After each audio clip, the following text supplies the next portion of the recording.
parking sa Divisoria. Oo, yun. Yung paakyat na akala mo. Mas maganda pa nga to dun. Oo nga, mas mais-ais pa to kaysa doon sa Isitan. Oo, tangin na naman. Sobrang dilim, sobrang sikip, tas ganito. Kaloka. Ayan, so hanap muna tayong parking.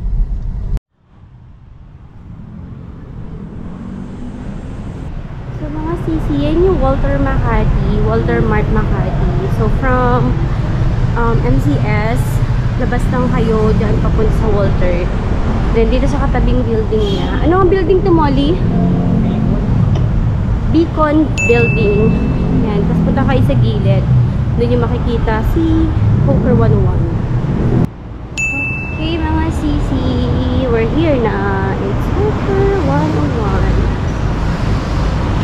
Tao.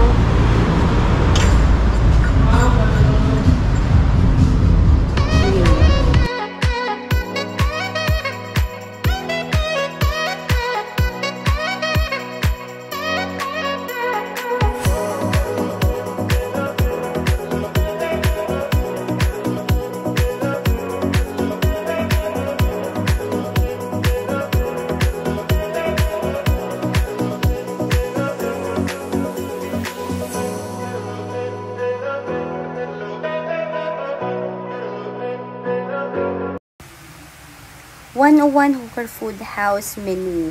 So, meron silang dim sum dito. Sobrang sarap ng dim sum nila, mga sisi. Stir-fried noodles. Yan, good for single. And meron din sila for 2 to 3 packs.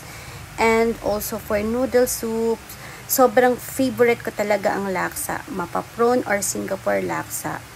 And pwede rin yung i-try yan. Mag-add lang kayo ng dumplings or kung ano pang gusto nyong i-add. And for the chicken, favorite ko talaga ang Hainanese chicken ng Singapore. Roast chicken, okay din sa kanila. And yan, must try is the Hainanese chicken, Singapore laksa or prawn laksa. Yan ang mga masasarap sa kanila dito. For the pork naman, sweet and sour pork, salt and pepper pork. Actually, lahat masarap. For the beef rendang talaga yung favorite ko. And masarap lahat ng food nila dito, guys. Sobrang sarap. For the fried rice, syempre nasi goreng tayo. Meron silang set na 195 pesos. May kasama ng egg and chicken. For the fish and squid, salt and pepper squid, isa sa mga bestseller nila, and the Tausi fish fillet. For the drinks naman and the vegan menu, ayan, hindi ko pa natatry ang vegan menu ng Hooker 101. You can screenshot yung kanilang menu para meron kayong option kapag pupunta kayo dito. They also have party trays and delivery food. So please tell your server if you want your food spicy.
Hindi tayo ng chili sauce. Dati puno-puno na. Guys, if mahilig kayo sa spicy talaga, sobrang anghang ng chili nila dito sa Hooker 101. Then, lagyan nyo lang siya ng nasi goreng rice plus the chicken and yung minix natin kanina na sauce. Sobrang perfect. Nakakagutom talaga. Ayan. First bite. Thank you Lord, sabi nga ni Kuya. Medyo nanibago ako sa nasi goreng set nila ngayon kasi before, sobrang daming rice nito and umaapaw talaga siya sa plato. And yung chicken nila, sobrang malalaki yung cut and yung egg nila sobrang solid. But, masarap pa din ang nasi goreng. Perfect pa din sa akin to, panalo.